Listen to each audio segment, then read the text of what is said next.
The fluorescent lights hummed their tired song above me, casting everything in the diner with a sickly yellow glow that made even the freshest coffee look old. My feet screamed inside my worn sneakers. The left one had a hole near the toe that I'd covered with duct tape 3 days ago. The tape was peeling now, and I could feel the cold seeping through with each step across the black and white checkered floor. It was 11:47 p.m., 13 minutes until my shift ended. 13 minutes until I could finally sit down. "Sophia, table 7 needs a refill." Marge's voice cut through the clatter of dishes like a knife. She didn't look up from the register, her reading glasses perched on her nose as she counted the day's receipts for the 3rd time. "On it," I called back, grabbing the coffee pot with hands that trembled slightly from exhaustion. I'd been on my feet for 9 hours straight, covering for Jenny, who'd called in sick again. That made it the 4th time this month, but I couldn't complain. I needed the extra hours. The rent was due in 5 days, and I was still $60 short. The diner smelled like grease and burnt toast, mixed with the cheap pine cleaner we used to mop the floors. It was the smell of survival, of making ends meet, of invisible people like me serving other invisible people at midnight in a neighborhood where no one asked too many questions. I moved through the narrow aisle between the booths, my body operating on autopilot. The coffee pot was heavy, and my wrist ached from holding trays all day. Table 7 was occupied by a truck driver I recognized. He came in every Tuesday night, always ordered the same thing, always left exactly $2 as a tip. As I approached to refill his cup, the bell above the entrance chimed. I didn't look up immediately. The bell chimed constantly, and most customers could wait 30 seconds while I finished what I was doing. But something made me glance toward the door anyway. Maybe it was the way the air seemed to shift, or how the usual din of conversation dropped by a decibel. 3 men walked in. No, 2 men walked in, flanking a third who didn't walk so much as glide. The first thing I noticed was the silence that followed them like a wake. The second thing was the suits, expensive, perfectly tailored, the kind that cost more than I made in 6 months. The 2 flanking men were broad-shouldered and alert, their eyes scanning the diner with the practiced efficiency of security personnel or bodyguards. But it was the man in the center who made my breath catch. He was tall, with dark hair styled with deliberate casualness, touched with silver at the temples that only made him more striking. His face was all sharp angles and controlled power, a jaw that could have been carved from marble, lips pressed into a line that suggested he rarely smiled. His suit was charcoal gray, his shirt so white it almost hurt to look at, and as he moved, I caught the glint of expensive cufflinks catching the fluorescent light. He didn't belong here. None of them did. The scent reached me even from across the room. Something woody and expensive, cologne that probably cost more than my monthly rent. It cut through the grease and pine cleaner like a blade through butter. "Sophia, you gonna pour that coffee or just hold it?" The truck driver's voice snapped me back to reality. My hands shook as I poured, and I nearly overfilled his cup. "Sorry," I mumbled, setting the pot down and grabbing a rag to wipe the small spill. When I straightened, I found myself looking directly at the man in the center. He'd chosen a booth, the corner one with the ripped vinyl seat that we kept meaning to repair. His 2 companions remained standing, one near the door, one near the booth, their positions strategic, protective. His eyes met mine, and I felt it like a physical touch. They were dark, so dark they were almost black, and they held an intensity that made my pulse stutter.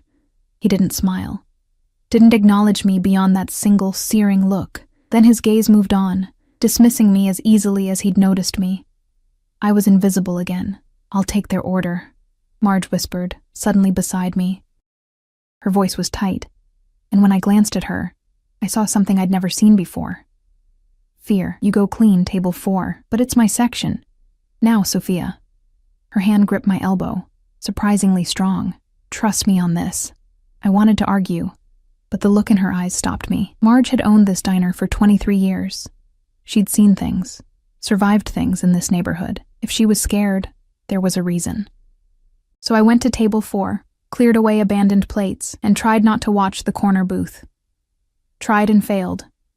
Marge approached them with her order pad, her usual confident swagger replaced by something careful, almost deferential. I couldn't hear what they said, but I saw her nod, write something down, Hurry back toward the kitchen without meeting anyone's eyes. The next 20 minutes crawled by. The three men sat in that booth, and the entire diner seemed to revolve around them like planets around a dark star. Conversations continued, but quieter. People ate their meals faster, paid their bills, left. By the time Marge brought out their order, 3 coffees, nothing else, we were down to half our usual midnight crowd. I was wiping down table 9 when I heard it. The screech of tires, the horrible crunch of metal on metal, the scream. Everyone rushed to the windows. Outside, under the flickering streetlight, a car had jumped the curb and slammed into a lamppost, but it was the small figure lying motionless on the sidewalk that made my heart stop. A child. A little boy, maybe 7 or 8 years old, wearing pajamas covered in cartoon characters. I didn't think. My body moved before my brain could catch up. The diner door slammed open as I ran outside, my feet pounding against the cold pavement. Behind me, I heard shouting, but it was distant, underwater. The boy wasn't breathing. I dropped to my knees beside him, my hands already moving through the motions I'd learned years ago in a CPR class I'd taken at the community center. Check for consciousness. Check for breathing. Start compressions. "Someone call 911, I screamed. But my eyes never left the boy's pale face. His skin was cold. Too cold. My hands pressed against his small chest. 1, 2, 3, 4. Counting in my head, trying to remember the rhythm. 30 compressions. 2 breaths. 30 compressions. 2 breaths. "Come on," I whispered. "Come on, baby, breathe." The world narrowed to just this. The feel of his ribs under my palms, the desperate hope that I wasn't too late, the prayer I didn't know I was making. Then I felt it. Hands grabbing my shoulders, trying to pull me away. Strong hands, insistent. "No!" I shook them off, continuing compressions. "He's not breathing." "Miss, step back." A deep voice, authoritative. "I'm not stopping until—" The boy coughed. It was the most beautiful sound I'd ever heard. He coughed, gasped, and then his eyes fluttered open, confused, scared, but alive. Alive. I sat back on my heels, my whole body shaking. My hands were trembling so badly I had to press them against my thighs. Distantly, I heard sirens approaching. "You saved him." The voice came from behind me, and when I turned, I found myself looking up into those dark, intense eyes. The man from the booth was crouched beside me now, close enough that I could see the fine lines around his eyes, the shadow of stubble along his jaw. Close enough to smell that expensive cologne mixed with something else. Cigarette smoke, leather, danger. He wasn't breathing. My voice cracked, and suddenly I was crying, hot tears streaming down my face as the adrenaline crashed through my system. "You saved my son." His voice was softer now, but no less intense. He reached out, and his hand cupped my face with shocking gentleness, his thumb brushing away a tear. His skin was warm, his touch careful, as if I might break. His son. The boy was his son. "Sir, we need to check him." One of the bodyguards approached, but the man, the father, held up a hand without looking away from me. "What's your name?" he asked. "Sophia." It came out as barely a whisper. "Sophia Torres. Sophia." He repeated it like a prayer, like something precious. His hand was still on my face, and I knew I should pull away, but I couldn't move. I owe you a debt I can never repay. The ambulance arrived then, paramedics rushing toward us. The moment broke. His hand fell away from my face, and he stood, his attention shifting to his son. I watched as he scooped the boy into his arms with a tenderness that seemed at odds with everything else about him. The expensive suit, the bodyguards, the aura of controlled violence that surrounded him like armor. The paramedics tried to take the boy, but he wouldn't let go of his father, small hands clutching at that perfect suit with fingers that left dirty smudges on the pristine fabric. The man didn't seem to care. He climbed into the ambulance, still holding his son, and one of the bodyguards followed. The other bodyguard approached me. He was massive, with a shaved head and a scar running down his left cheek. He reached into his jacket. I flinched and pulled out a business card. "Mr.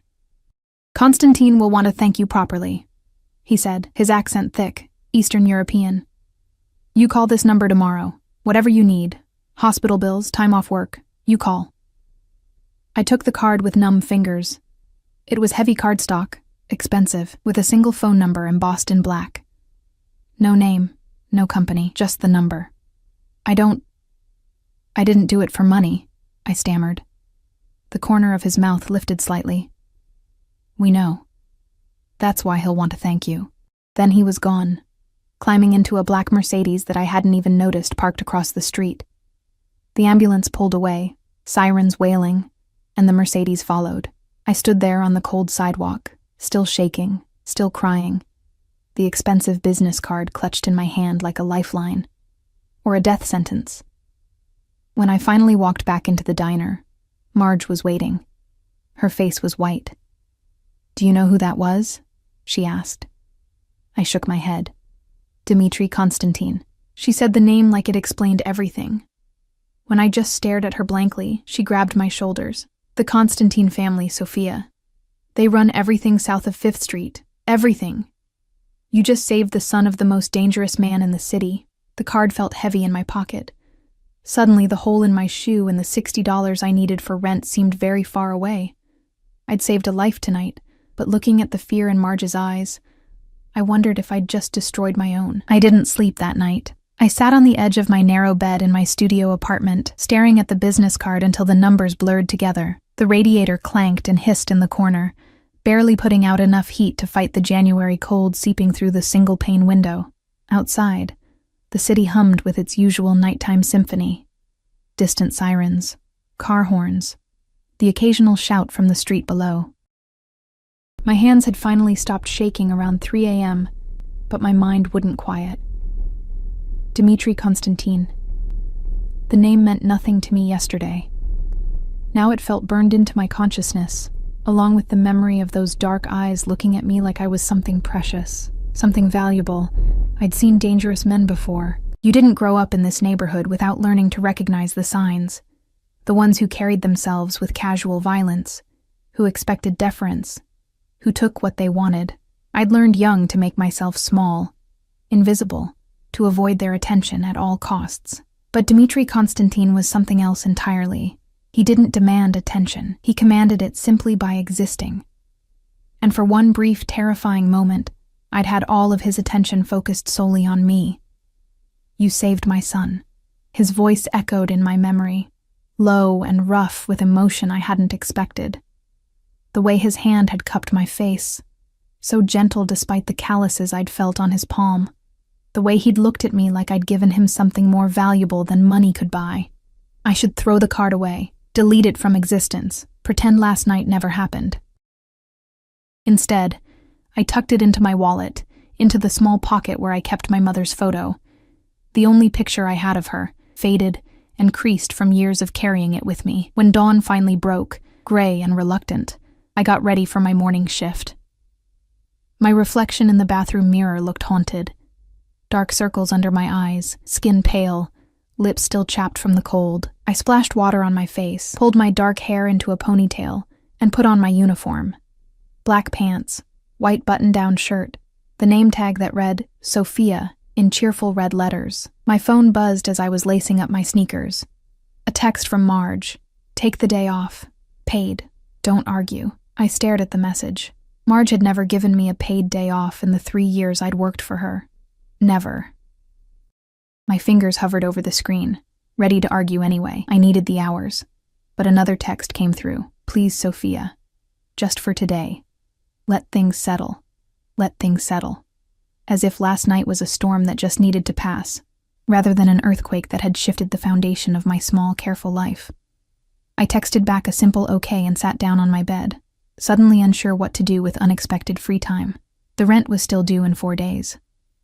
I was still $60 short, but the thought of going to the diner, of facing the questions and stares and whispers, made my stomach turn.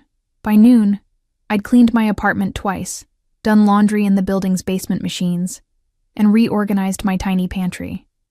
Anything to keep my hands busy, my mind occupied. I was folding my last clean towel when someone knocked on my door, not the buzzer downstairs, which meant someone had gotten past the building's front door, past the broken lock that the landlord kept promising to fix. A direct knock on my apartment door, 4th floor, Unit 4C. My heart climbed into my throat. Through the peephole, I saw a woman. She was perhaps 60, with steel-gray hair pulled into an elegant twist, wearing a camel-colored coat that looked impossibly soft. Her face was kind but serious, and she carried a leather folder under one arm. "Miss Torres?" Her voice was cultured, accented, the same Eastern European lilt as the bodyguard from last night. "My name is Galina Volkov. I work for Mr. Constantine. May I speak with you?" Every instinct screamed at me to pretend I wasn't home, but she'd already seen my shadow through the peephole, and something told me that Galina Volkov was not a woman who could be easily dismissed. I opened the door, keeping the chain lock engaged. "How did you get up here?" "I have my ways." Her smile was slight. "I mean you no harm, Miss Torres. I'm here to deliver something and to extend an invitation. May I come in? I assure you I'm quite harmless. Ask any of your neighbors. I introduced myself to Mrs. Chen on the second floor. Lovely woman. She told me about her grandson. Despite everything, I found myself unhooking the chain and opening the door." Galina stepped inside with the grace of someone accustomed to much nicer surroundings, but her face showed no judgment as she took in my humble studio, the threadbare couch I'd found on the street, and reupholstered myself, the kitchenette with its ancient appliances, the bed in the corner with its faded quilt. "Please sit," I said, gesturing to the couch, suddenly mortified by the contrast between her obvious wealth and my poverty. She sat, setting her leather folder on the coffee table, a piece of plywood balanced on milk crates that I'd covered with a tablecloth. "First, let me thank you on behalf of the entire Constantine family for what you did last night. Alexei is Mr. Constantine's only child, his most precious treasure. You gave him back his son's life." Alexei. The little boy had a name now, an identity beyond the pale face and cartoon pajamas. "How is he?" I asked, sitting in the mismatched armchair across from her. "Recovering well, thanks to you. The doctor said if you hadn't acted so quickly." She paused, and I saw genuine emotion flicker across her composed features. "You saved him, Miss Torres, and the Constantine family does not forget its debts." She opened the leather folder and withdrew an envelope. Cream-colored, heavy paper, sealed with what looked like actual wax. She set it on the table between us. "This is for you, Mr. Constantine wanted to ensure you were compensated for missing work and for any expenses you might have incurred. I didn't touch the envelope. I didn't do it for money. We know." Galina's smile was warmer now, which is precisely why Mr. Constantine insists. "Please, Miss Torres, open it." With trembling fingers, I broke the seal and withdrew a check. My eyes went to the amount, and the world tilted. $50,000. I can't... My voice came out strangled. "This is too much. It's what his son's life is worth to him," Galina said firmly. "And honestly, Miss Torres, it's insultingly little, but Mr. Constantine thought a larger amount might frighten you." I stared at the check, at the elegant signature at the bottom. Dmitri Constantine.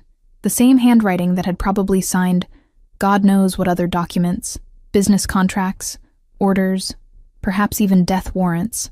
"There's more," Galina continued. "Mr. Constantine would like to invite you to dinner tomorrow evening, to thank you properly, in person.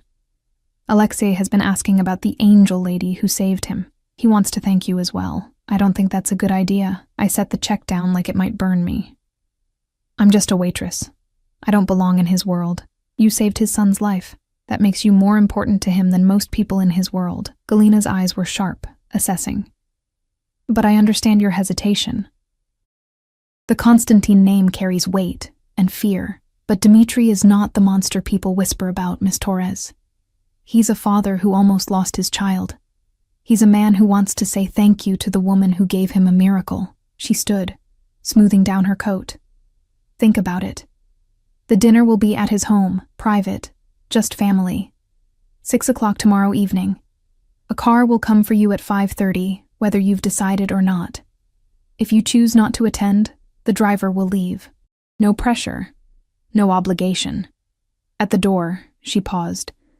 "One more thing. That check, cash it or don't. That's your choice. But know that refusing it won't change what you did, or what Mr. Constantine feels he owes you. Some debts can't be erased by pride." Then she was gone, leaving behind the faint scent of expensive perfume and the envelope on my coffee table, glowing like a small sun in my dim apartment. I picked up the check again, my hands shaking. $50,000. I could pay rent for years, buy new shoes without holes, stop working double shifts, maybe even go back to school like I'd always dreamed. But there was no such thing as free money, especially not from men like Dmitri Konstantin. I thought about his hand on my face, the intensity in his eyes, the way he'd said my name like he was memorizing it. I thought about the little boy, Alexei, clutching his father's suit with dirty hands, and how Dmitri hadn't cared about the expensive fabric, only about his son being alive. I thought about the bodyguards, the Mercedes, the fear in Marge's eyes, and I thought about how, for one moment last night, I hadn't been invisible. The next day and a half passed in a fog of indecision. I went to work. Marge tried to send me home again, but I refused and endured the stares and whispered conversations that stopped when I approached. Everyone knew what had happened. In a neighborhood like this, news traveled faster than light. Some people looked at me with respect, others with fear, as if I'd been contaminated by proximity to danger. A few avoided me entirely. I hadn't cashed the check. It sat in my wallet next to my mother's photo, both pieces of paper representing impossible things. Love I'd lost, wealth I'd never imagined. By 5:15 p.m., the following evening, I was pacing my apartment in the only nice outfit I owned, a navy blue dress I'd bought from a thrift store for a job interview years ago. It was simple, modest, slightly too big in the shoulders. I'd paired it with my least worn flats and attempted to do something with my hair beyond a ponytail. The result was still obviously cheap, obviously borrowed from a life that wasn't mine. But it was the best I could do. At 5:28 p.m., I stood at my window and watched a Rolls-Royce pull up to the curb below. It was midnight blue, gleaming under the streetlights, so out of place on this broken street that it might as well have been a spaceship. A driver emerged, tall, broad-shouldered, wearing a suit and cap. He looked up at my building, patient, unhurried. I had 2 minutes to decide. The check in my wallet seemed to burn against my skin. The memory of Dmitri's eyes, of his gentle touch, of his son's pale face coming back to life under my hands, all of it swirled together into a momentum I couldn't fight. I grabbed my coat, threadbare, patched at the elbows, and headed downstairs before I could change my mind. The driver opened the door as I approached. He was the same bodyguard from the hospital, the one with the scar. Up close, he was even more intimidating. "Miss Torres," he said, with a small nod that might have been respect. "I'm Victor. Mr. Konstantin sent me to escort you." The interior of the Rolls-Royce was another world entirely.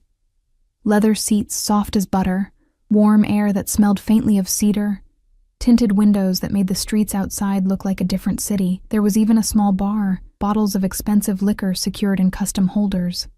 I sat with my hands folded in my lap, afraid to touch anything. As Victor pulled away from the curb, I watched my building disappear in the side mirror, the cracked steps, the graffitied walls, the life I'd always known shrinking into the distance.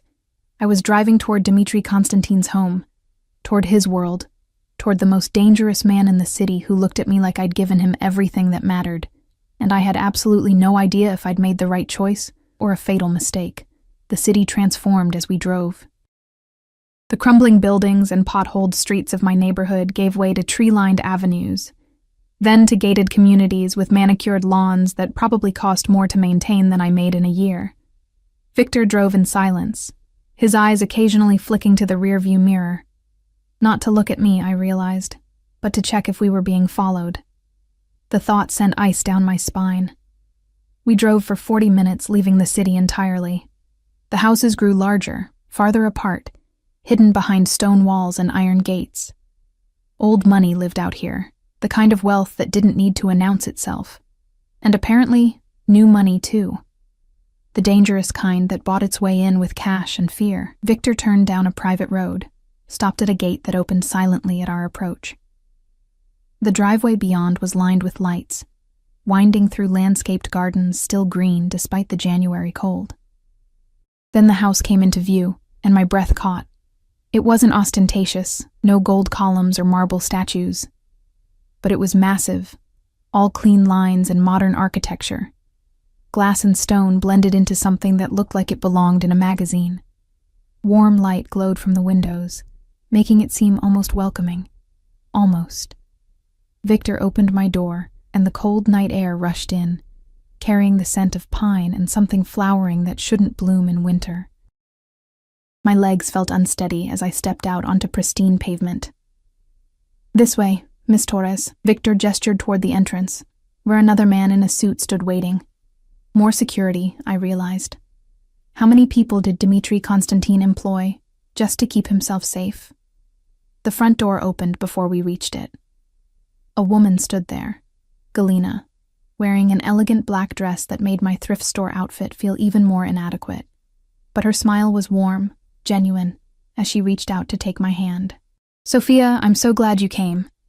Mr. Konstantin is with Alexei, but they'll be down shortly.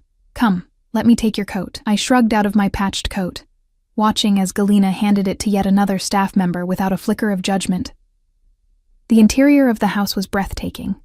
High ceilings, original art on the walls, furniture that looked both expensive and actually comfortable. But it was warm, lived in. I could see a child's drawing stuck to the refrigerator visible through the doorway to what must be the kitchen. A pair of small sneakers kicked off near the stairs. A home, not just a house. The realization surprised me. "Nervous?" Galina asked kindly, guiding me toward what looked like a sitting room. "Terrified," I admitted, then immediately regretted my honesty. She laughed, a rich sound that eased some of the tension in my chest. "Good. That means you're smart. But you don't need to be frightened, not here. You're a guest, and— Papa, she's here. The angel lady is here." The small voice came from the stairs, high-pitched with excitement. I turned and saw him, Alexei, very much alive, barreling down the stairs in flannel pajamas covered in rockets and planets. His dark hair was messy, his face flushed with health and enthusiasm. Behind him, moving with controlled urgency, was Dmitri Konstantin. He looked different than he had at the diner. Still imposing, still powerful, but softer somehow. He wore dark slacks and a white shirt with the sleeves rolled up, no tie, the top button undone. His hair was slightly disheveled, as if small hands had been running through it, and his face, that stern, controlled face, was transformed by the slightest smile as he watched his son race toward me. "Alexei, slow down," he called, but there was no real command in it, only affection. The boy skidded to a stop in front of me, his dark eyes, so like his father's, wide with wonder. "You saved me," he said, his voice filled with awe. "Papa said you made my heart start again. Like magic." I knelt down so I was at his level, my own heart twisting at the sight of him healthy and happy. "Not magic," I said softly. "Just something anyone would have done." "No." Dimitri's voice closer now. I looked up to find him standing right behind his son, one hand resting protectively on the boy's shoulder. "Not anyone. Most people would have waited for the ambulance. You didn't hesitate." Our eyes met, and I felt it again. That intensity, that focus that made me feel like the only person in the world. He was looking at me the way he had that night, but there was something else now, something that made my pulse quicken for reasons that had nothing to do with fear. "I'm glad he's okay," I managed, standing back up. The movement brought me closer to Dmitri, close enough to catch his scent. Different cologne tonight, something with bergamot and cedar. But underneath it, that same hint of danger, of barely controlled power. "Okay?" "I'm great." Alexei grabbed my hand with the unself-conscious affection of a child who'd decided I was a friend. His small hand was warm, trusting. "Papa says you're having dinner with us. Do you like chicken, Mrs. Petrov makes the best chicken, and she made cake. Chocolate cake because I asked her to. Because Papa said we have to give you whatever you want because you saved my life. Alexei." Dimitri's voice was gentle, but firm. "Let Miss Torres breathe." "It's Sophia," I said, surprising myself. "You can call me Sophia." Dimitri's eyes darkened slightly, and I realized he was pleased. "Sophia," he repeated, and the way he said my name, low, careful, like he was tasting it, sent heat through my body that had nothing to do with the warmth of the house. Dinner was surreal. We ate in a formal dining room that could have seated 20, but the table had been set for just the three of us at one end, creating an intimacy that felt both natural and impossible. Alexei sat between his father and me, chattering constantly about school, his friends, a new video game he wanted. Dmitri listened with obvious love, occasionally correcting his son's table manners with patient firmness, but mostly just watching him with an expression that made my chest ache. This was a man who would burn the world down for his child. I could see it in every glance, every protective gesture, and when he looked at me, which he did, often, with an intensity that made my skin warm, I saw something else. Gratitude, yes, but also curiosity. Interest. Papa almost never eats with me, Alexei confided, leaning toward me conspiratorially. He's always working, but he's been home every dinner since the accident. I think he's scared I'll disappear. Alexei. There was warning in Dmitri's voice now, but also truth. His jaw tightened slightly, the only sign of the emotion underneath his controlled exterior. It's okay to be scared, I said softly, looking at Dmitri rather than his son. When someone we love is in danger, fear is natural. Do you have someone you love? Alexei asked innocently. Someone you'd be scared to lose? The question hit me harder than it should have. I thought of my mother, dead for 10 years. My father, disappeared before I was born. The empty apartment waiting for me, the life built on survival rather than connection. No, I admitted, not anymore. I felt Dmitri's gaze sharpen, assessing. When I finally met his eyes, I saw understanding there and something darker. Recognition, perhaps, of a familiar loneliness. After dinner, Galina appeared to take Alexei up to bed. The boy hugged me tightly, making me promise to visit again soon, before following her up the stairs with only minor protests. And then, I was alone with Dmitri Konstantin. Come, he said, standing. Let's talk somewhere more comfortable. He led me to a study, all dark wood and leather, bookshelves lining the walls, a fire crackling in the fireplace. Through the windows, I could see the grounds lit by subtle landscape lighting, extending into darkness. He poured 2 glasses of amber liquid from a crystal decanter, handed me one.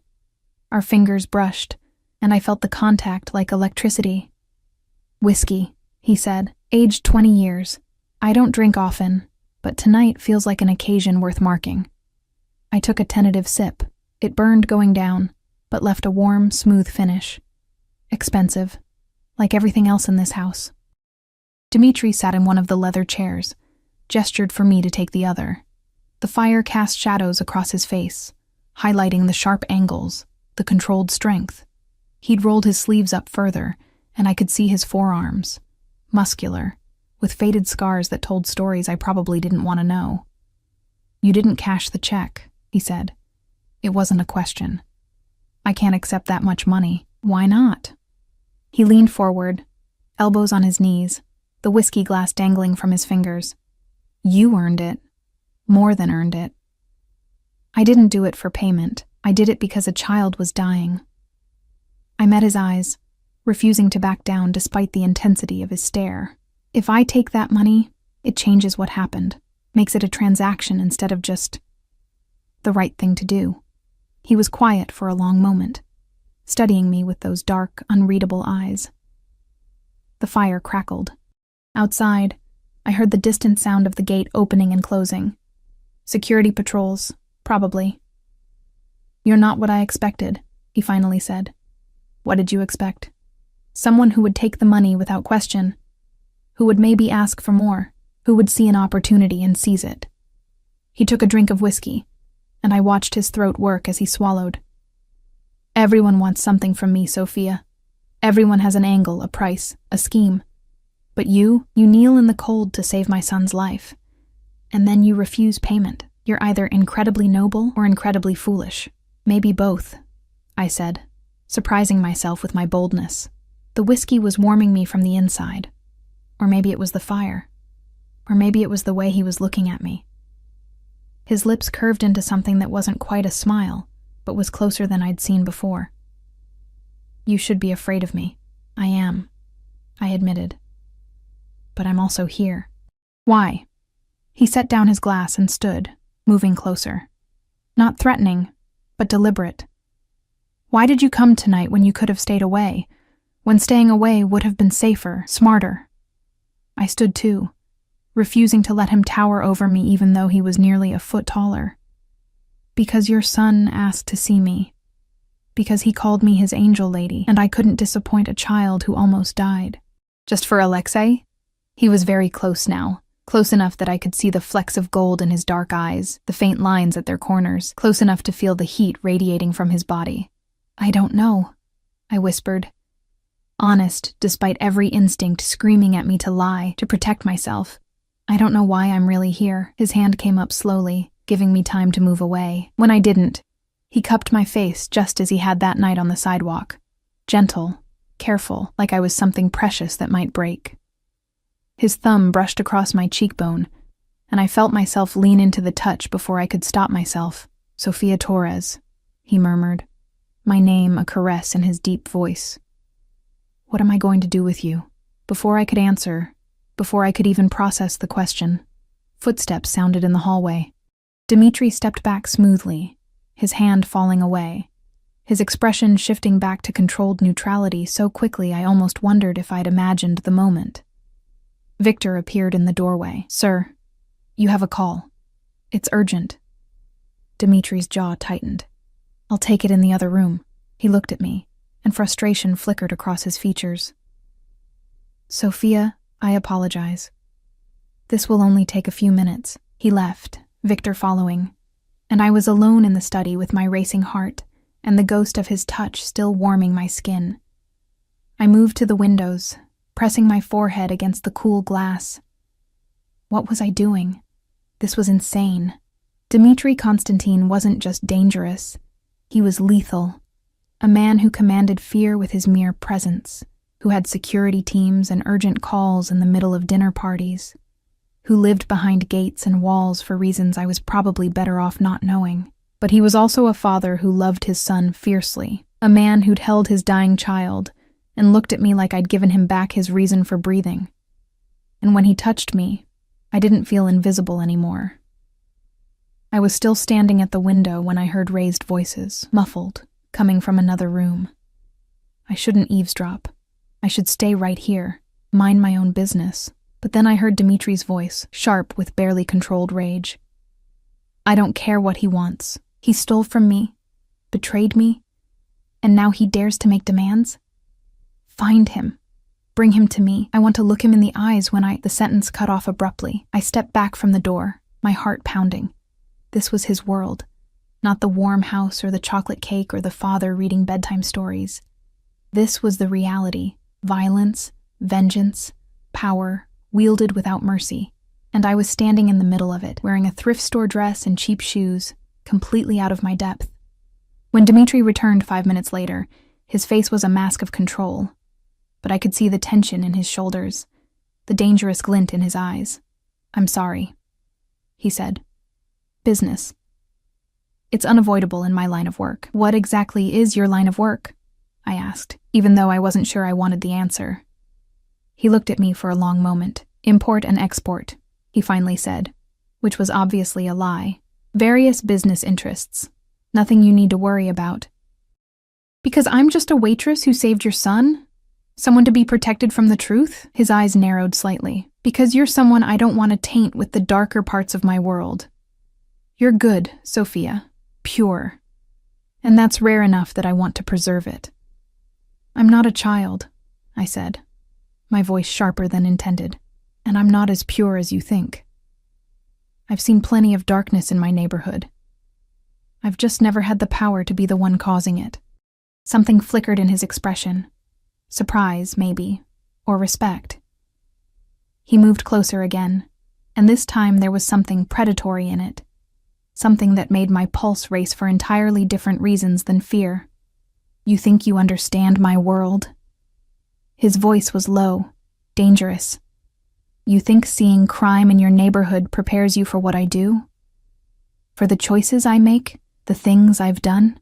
No, I admitted. But I think you're not as much of a monster as you want me to believe. He laughed. but there was no humor in it. You're wrong. Then why am I still here? Why not send me away? Let Victor drive me home. Forget this ever happened. I stepped closer to him, driven by something reckless and self-destructive. You could have just sent the check and been done with your debt. But instead, you invited me here. You had me meet your son. You're standing close enough to touch me but holding yourself back. Why? His control cracked just for a second. I saw it in the way his hands clenched at his sides, the way his breathing changed, because from the moment you knelt on that sidewalk to save my son, you've been the only thing I can think about, because you looked at me like I was human, not a monster.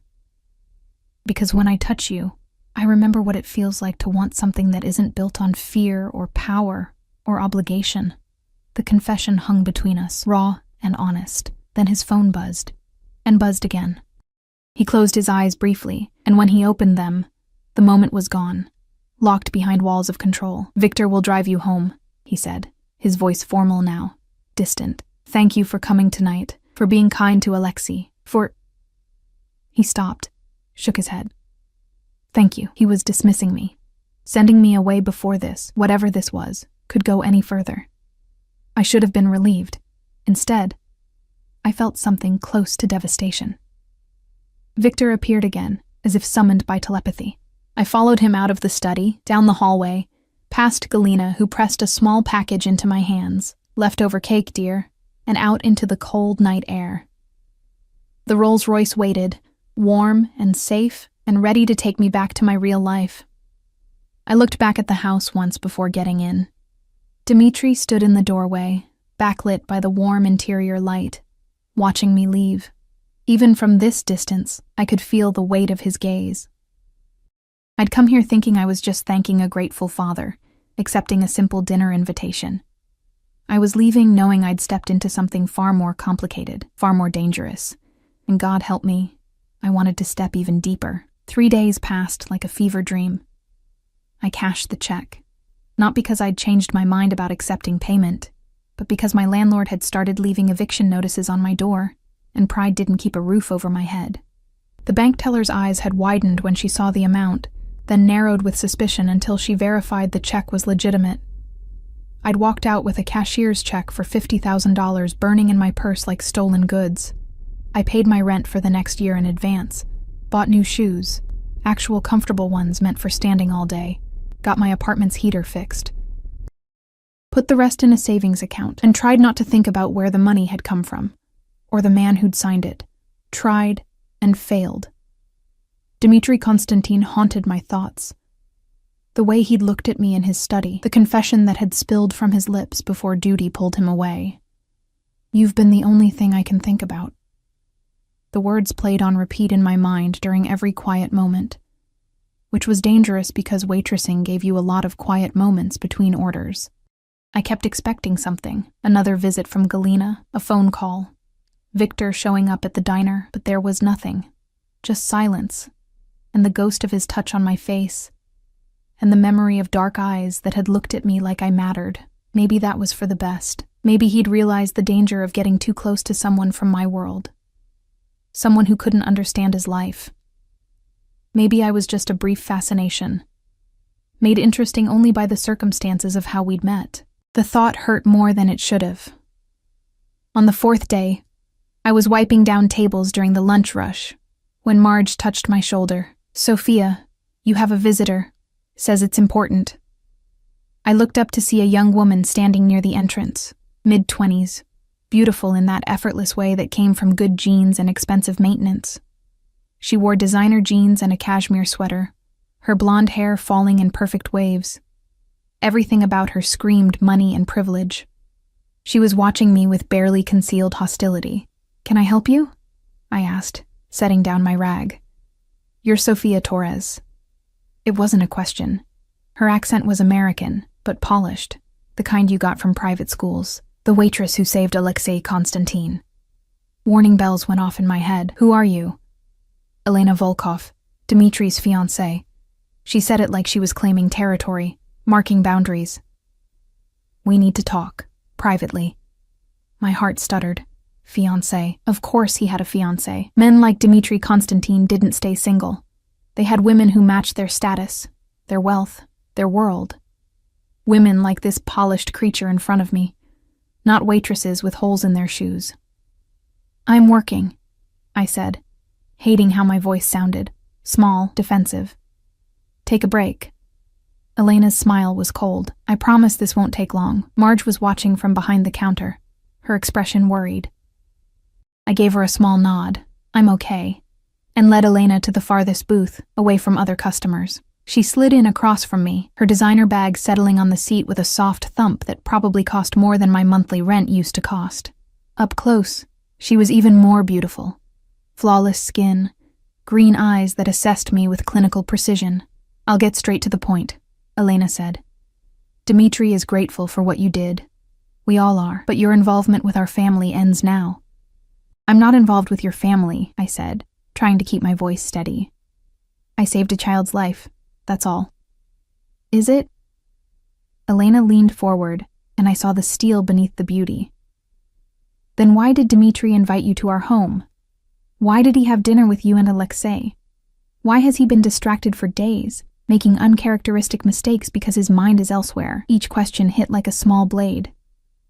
"I don't know what you're talking about. Don't play stupid. It doesn't suit you." Elena's voice dropped lower, more intense. "I know you've cashed his check. I know you're probably already imagining what it would be like to be with a man like him, to have access to his money, his power. But let me make something very clear. Dimitri and I have been together for 3 years. We're getting married in 6 months. Our families have been aligned for generations. What you think happened between you was just gratitude mixed with emotion over Alexei's accident. Nothing more." "I never said anything happened between us," I managed, but my face was burning. "You didn't have to. I can see it written all over you." Elena's smile was pitying now, which was worse than the hostility. "You're not the first woman to develop feelings for him, and you won't be the last. Dimitri is magnetic, powerful, protective, exactly the kind of man women like you dream about. But he belongs to a world you'll never understand, with rules you can't even imagine, and more importantly, he belongs to me." She reached into her bag and pulled out her phone, scrolled through photos, then turned the screen toward me. Images of her and Dimitri, at galas, at restaurants, her hand on his arm, his hand on her waist. In one photo, they were dancing, and she was looking up at him with obvious adoration. In another, they were at what looked like a family gathering, Alexei sitting on Dimitri's lap, while Elena stood behind them, her hand possessive on Dimitri's shoulder. A family. They looked like a family. "We have a life together," Elena continued, putting her phone away. "A future planned. Children we're going to have. Alexei adores me. I've been in his life since he was 4 years old. His mother died when he was a baby, and I've been the closest thing to a mother he's known." Each word was a precision strike, designed to hurt. And it was working. "So here's what's going to happen," Elena said, her voice hardening. "You're going to stay away from Dimitri and Alexei. No more dinners, no more visits. If he contacts you, you'll politely decline. You'll go back to your life, and we'll go back to ours, and in return, you get to keep the money and walk away unharmed." "Unharmed?" The word came out sharper than I intended. "Is that a threat?" "It's a reality check." Elena stood, smoothing down her sweater. "Dimitri is a dangerous man, Sophia. The people in his world don't play by normal rules. You saved his son, which buys you some protection, but that protection only extends so far. Cross certain lines, and even gratitude won't save you." She pulled out a business card, expensive stock, embossed lettering, and set it on the table. "My number. If he contacts you, call me. I'll handle it. Consider this conversation a courtesy, one woman to another. I could have made this much uglier." Then she was gone, leaving behind the faint scent of expensive perfume and the wreckage of something I hadn't even realized I'd been hoping for. I sat in that booth for 20 minutes after she left, staring at her business card, feeling stupid and small and naive. Of course Dimitri had a fiancé. Of course that moment in his study had meant nothing. He was probably expert at making women feel special, at making them believe they were different, unique. I'd been a fool. When I finally stood up, my legs felt unsteady, Marge appeared at my elbow, her face concerned. "You okay, honey?" "Fine," I lied. "Just a misunderstanding." But that night, alone in my apartment, I let myself cry. For the fantasy I'd built in my head. For the way Dimitri had looked at me like I mattered. For the brief moment when I'd felt seen instead of invisible. It had all been an illusion, a trick of circumstance and gratitude. I needed to forget him. Move on. Go back to my real life. Except my real life had already been irrevocably changed. 2 days later, I was leaving the diner after the late shift when I noticed the car, a black Mercedes, parked across the street, its engine running. I'd seen enough movies to know what it meant, but I was too tired and heartbroken to care about danger. The back door opened, and Victor stepped out. "Miss Torres, get in the car." "I'm not interested," I said, walking faster toward the bus stop. He matched my pace easily, his large frame somehow both threatening and protective. "Mr. Constantine needs to see you. It's urgent. Tell Mr. Constantine I'm busy. Tell him I got his message loud and clear from his fiancée." Victor's expression didn't change, but something flickered in his eyes. "He doesn't know Elena spoke to you." I stopped walking. "What?" "Elena doesn't speak for Mr. Constantine. She speaks for herself and for her family's interests." Victor's voice was low, careful. "Please, Miss Torres, just come. If you still want to leave after hearing what he has to say, I'll drive you home myself, and you'll never hear from us again." Every instinct screamed at me to refuse, to protect what was left of my dignity.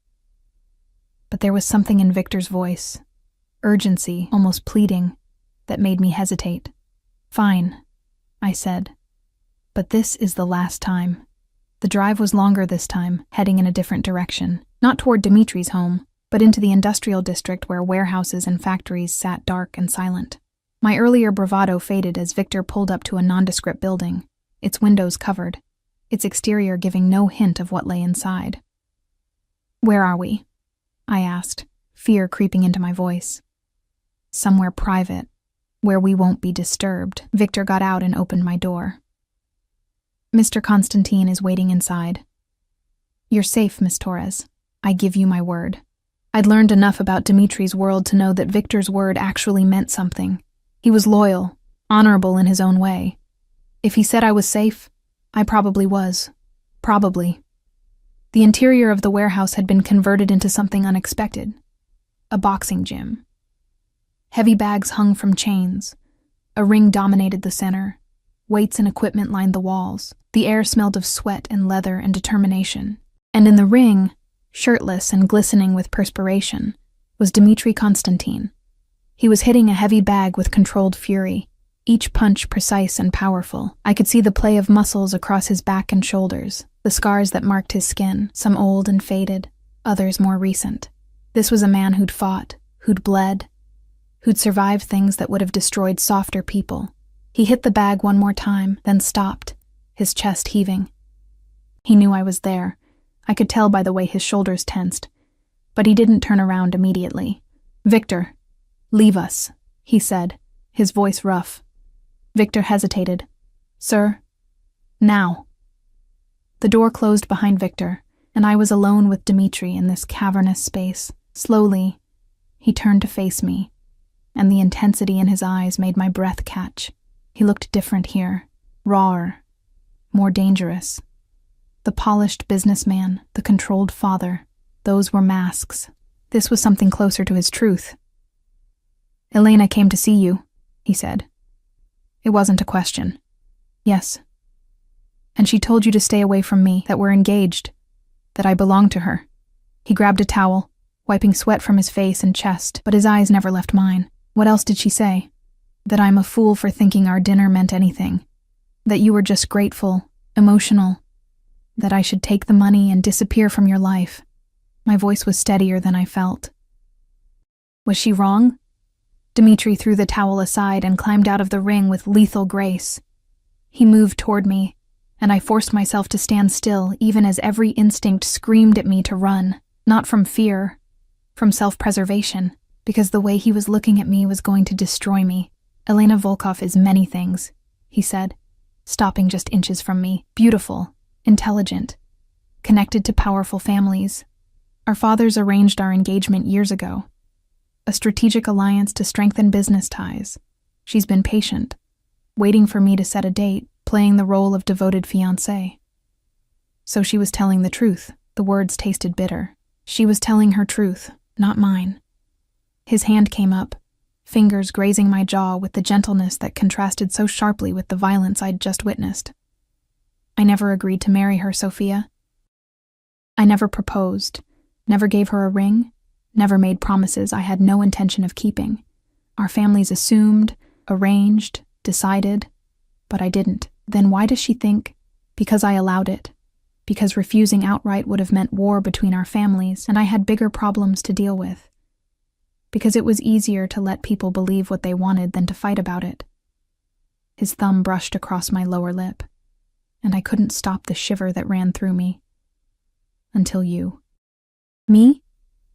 It came out as barely a whisper. From the moment you saved Alexei, everything changed. I couldn't stop thinking about you, this woman who gave me back my son without expecting anything in return.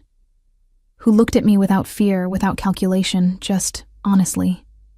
Who cried on a cold sidewalk because you cared whether a stranger's child lived or died. He was so close now I could feel the heat radiating from his body, could see the rapid pulse at his throat. Do you know what you've done to me, Sophia Torres? You've made me want things I thought I'd given up on.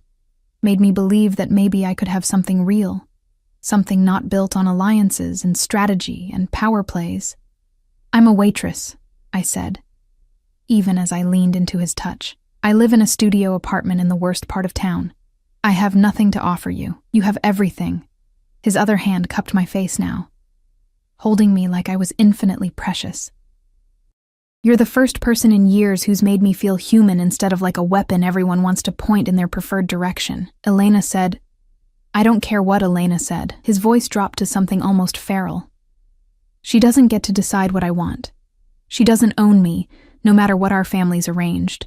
And she sure as hell doesn't get to drive you away by making you think you mean nothing to me.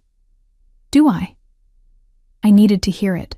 Needed him to say it clearly. Mean something to you? You terrify me, he admitted, his forehead dropping to rest against mine. Because you make me want to be better than what I am. Because every time I see you, I want to keep you, protect you, claim you as mine in a way that's probably unhealthy and definitely dangerous. Because for the first time in my life, I'm willing to start a war over a woman. His lips were so close to mine, his breath warm against my skin. Tell me you don't feel it too. Tell me I'm imagining this connection between us. Tell me you want me to take you home and never contact you again. Tell me, Sophia, and I'll let you go. I should have said it. Should have protected myself, walked away, chosen safety over this terrifying, impossible thing pulling us together. Instead, I closed the distance between us and kissed him. The world exploded. His arms came around me immediately, pulling me flush against his body, one hand fisting in my hair while the other pressed against my lower back. The kiss was hungry, desperate, months of restraint shattering in an instant. He tasted like mint and danger and promises that would probably destroy me, and I didn't care. When we finally broke apart, both breathing hard, his eyes were almost black with desire. You need to understand something, he said, his voice rough. If we do this, if we cross this line, there's no going back. I'm not a good man, Sophia. I've done things that would make you run screaming. I have enemies who would love to use you against me. My world is violent and unforgiving, and once you're part of it, there's no safe way out. I know. Do you? His hand tightened in my hair, not quite painful, but possessive. Because Elena was right about one thing. I am dangerous. Not just to my enemies, but to everyone close to me. Alexei's mother died because of me. Because someone wanted to hurt me and she was the easiest target. I couldn't protect her. What makes you think I could protect you? The confession cracked something open in him, and I saw the guilt. The fear he kept buried under all that control. Maybe I don't need protecting, I said softly. Maybe I need someone who sees me as strong enough to make my own choices, even dangerous ones. He studied my face for a long moment, then pulled back slightly. Elena will make your life hell. Her family will push back. The people in my organization who support the alliance will see you as a threat. And He paused, his jaw tight. I will be demanding, possessive, probably suffocating. I've never been good at sharing what's mine. I'm not yours yet, I pointed out, even though my heart was racing at the claim in his words. His smile was dangerous, predatory. Yes, you are. You have been since the moment your hands pressed against my son's chest and brought him back to life. I just didn't want to admit it, because admitting it meant accepting that I'd found something worth fighting for. Worth killing for. The casual way he said it should have frightened me. Instead, it sent heat pooling in my stomach. What happens now? I asked. Now? He pulled me back against him, his mouth finding the sensitive spot just below my ear. Now I break an engagement that never should have existed. Now I deal with the consequences. And there will be consequences. Now I make it very clear to everyone in my world that you're under my protection, that touching you means declaring war on me. He pulled back to look at me, and the intensity in his eyes was almost overwhelming. And now, Sofia Torres, I'm going to make you mine in every way that matters. Unless you want to run. I should have run. Should have chosen safety, normalcy, a life that didn't involve mob bosses and possessive declarations and kisses that felt like falling off a cliff. Instead, I wrapped my arms around his neck and whispered, I'm not running. His answering smile was fierce, triumphant, and utterly terrifying. And then he kissed me again, and I stopped thinking altogether. The next 3 weeks were a hurricane. Dimitri didn't waste time with subtlety. The morning after our night in the warehouse, where we'd talked until dawn, kissing between confessions, learning each other's scars, he called Elena and ended their arrangement. I wasn't there for the conversation, but Victor told me later that it had been brutal. Elena had screamed, threatened, promised that her family would retaliate. Dimitri had been unmoved. He told her that some things were worth going to war over, Victor said. Something like respect in his voice as he drove me home that morning, and that you were one of them. The fallout was immediate and vicious. Elena's family, the Volkovs, were old-money Russian aristocracy who'd rebuilt their empire in America through legitimate business fronts and not-so-legitimate backroom deals. They'd been counting on the alliance with the Constantines to expand their territory, and Dimitri's rejection was a public humiliation they couldn't ignore. Within days, I had security. Not just Victor, but a rotating team of 3 men who followed me everywhere, to work, to the grocery store. Even sitting in the diner during my shifts, Marge nearly had a heart attack the first time they showed up, but Dimitri called her personally and explained that my safety was non-negotiable. Those men stay, or Sofia doesn't work here anymore, he'd told her, his tone brooking no argument. Your choice. Marge had taken one look at my face, seeing something there I hadn't wanted to admit, and agreed. The threat started on day 4. A brick through my apartment window with a note. Stay away from what doesn't belong to you. Dead flowers left at the diner's entrance. Anonymous calls to my phone with nothing but breathing on the other end. Dimitri's response was swift and terrifying. 2 of the Volkovs' warehouses burned down in mysterious fires. 3 of their key distributors suddenly decided to switch allegiances. The message was clear. Touch what's mine, and I'll destroy everything you've built. I should have been horrified by the violence done in my name. Instead, some dark part of me felt protected, claimed, worth fighting for. You're insane, I told Dimitri one night, standing in his study while he reviewed reports from his men. Starting a war over a waitress you barely know. He looked up from the papers, his dark eyes intense. I know everything about you, Sofia. I know you put yourself through community college while working 3 jobs. I know your mother died of cancer when you were 15. And you've been alone ever since. I know you send money to St. Mary's Children's Hospital every month, even though you can barely afford it. Because a nurse there was kind to your mother in her final days. My breath caught. How? I made it my business to know. He stood, moving around the desk toward me with that predatory grace that made my pulse race. And I know that you're brave enough to save a dying child without hesitation, stubborn enough to refuse payment for doing the right thing, and strong enough to walk into my world with your eyes open despite knowing how dangerous it is. His hands cupped my face, tilting it up to meet his gaze. So no, I'm not starting a war over a waitress I barely know. I'm starting a war over the woman who makes me believe I could be more than just a monster in an expensive suit. The woman I'm falling in love with. The confession stole my breath. Dimitri. I know it's too soon. I know you're not ready to hear it. His thumb brushed across my lips. But I've never been patient about getting what I want. And I want you.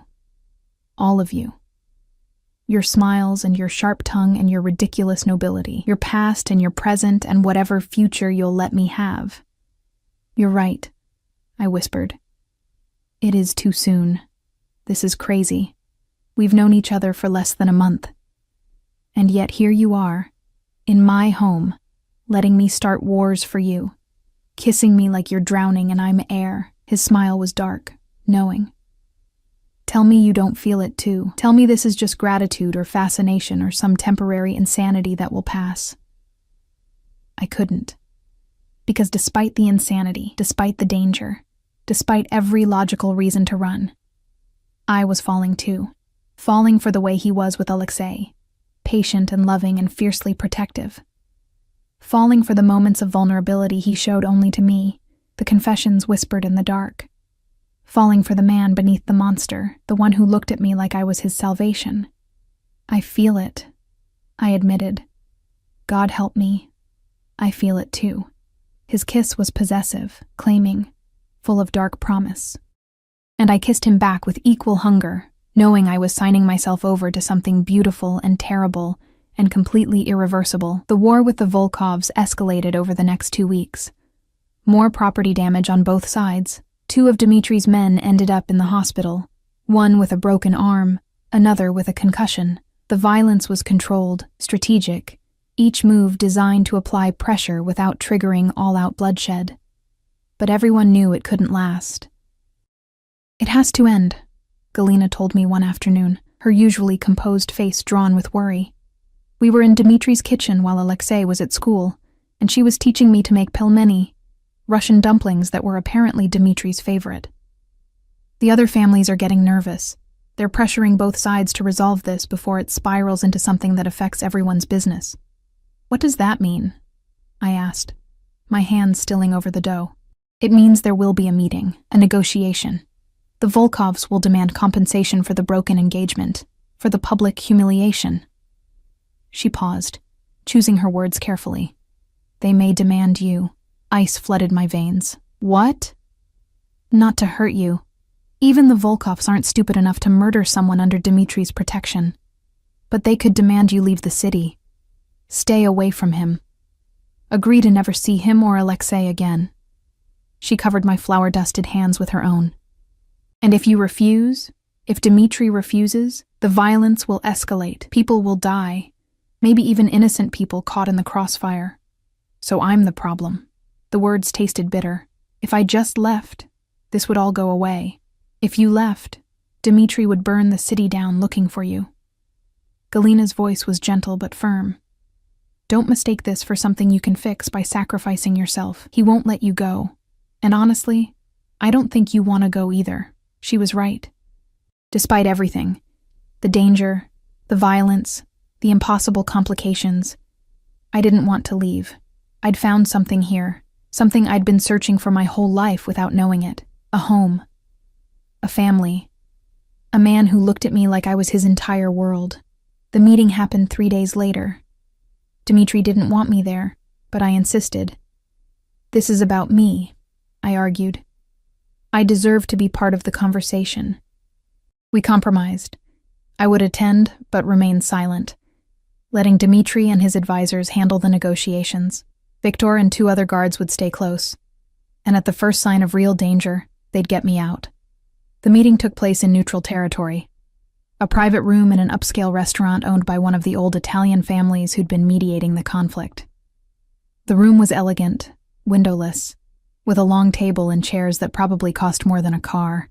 The Volkovs arrived first. Elena looked stunning in a blood-red dress, her blonde hair perfectly styled, her face a mask of cold fury.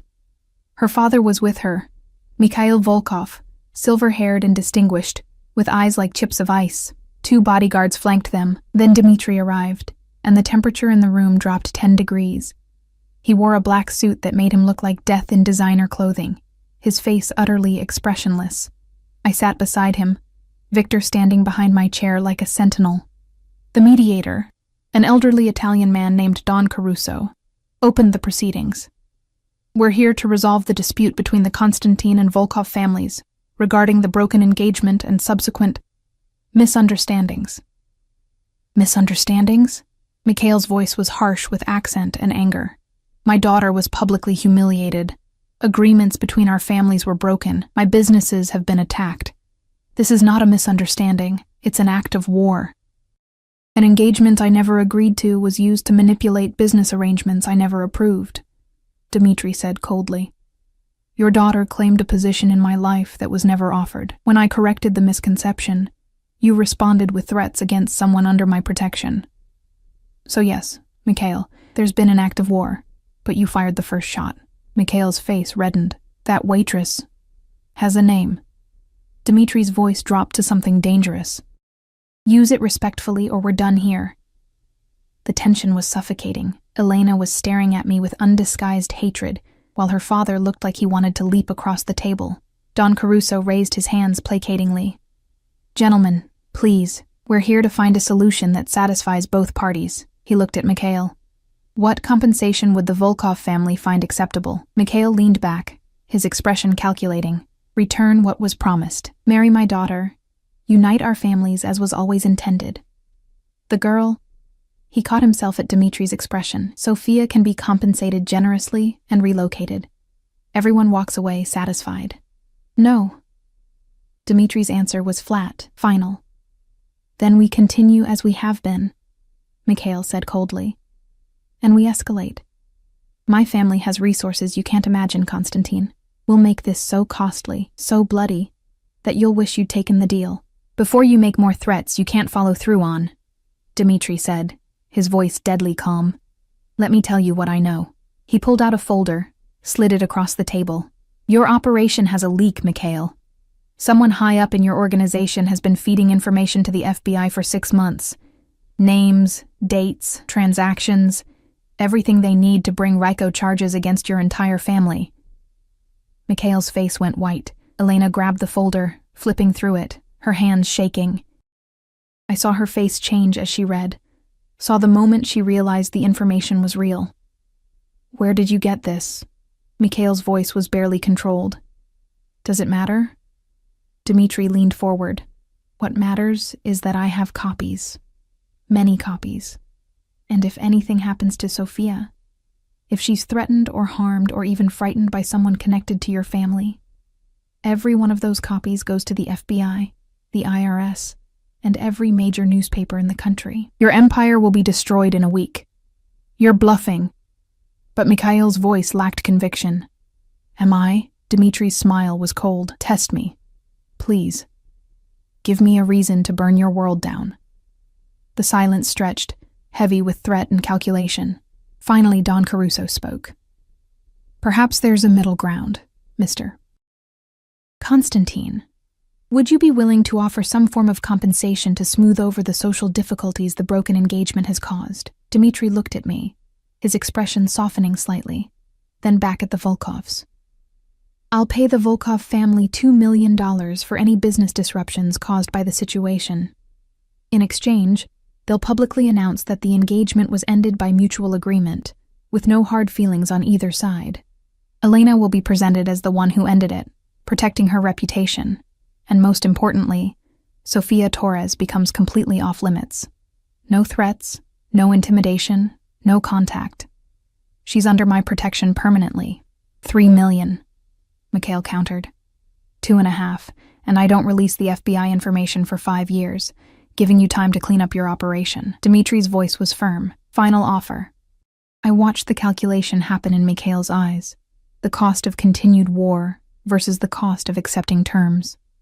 Finally, he nodded stiffly. Agreed. Elena stood abruptly, her chair scraping against the floor. You're making a mistake, she said, her voice shaking with rage as she looked at Dmitri. She's nothing. A nobody. She'll never fit into your world, never understand what you need, never be able to give you what I could have. You're wrong. Dmitri said, not unkindly. She's everything, and that's something you'll never understand. Elena's face crumpled for just a moment, not with anger, but with genuine hurt. Then the mask was back, cold and perfect. She walked out without another word, her father and bodyguards following. When they were gone, I let out a breath I didn't know I'd been holding. Dimitri's hand found mine under the table, squeezed gently. "It's over," I asked. "It's over," he confirmed. "You're safe. We're safe." Don Caruso smiled, the first genuine expression I'd seen from him. "Young love," he said, shaking his head, "always causing trouble, but also always worth it, eh?" The aftermath was surprisingly quiet. The Volkovs kept their word.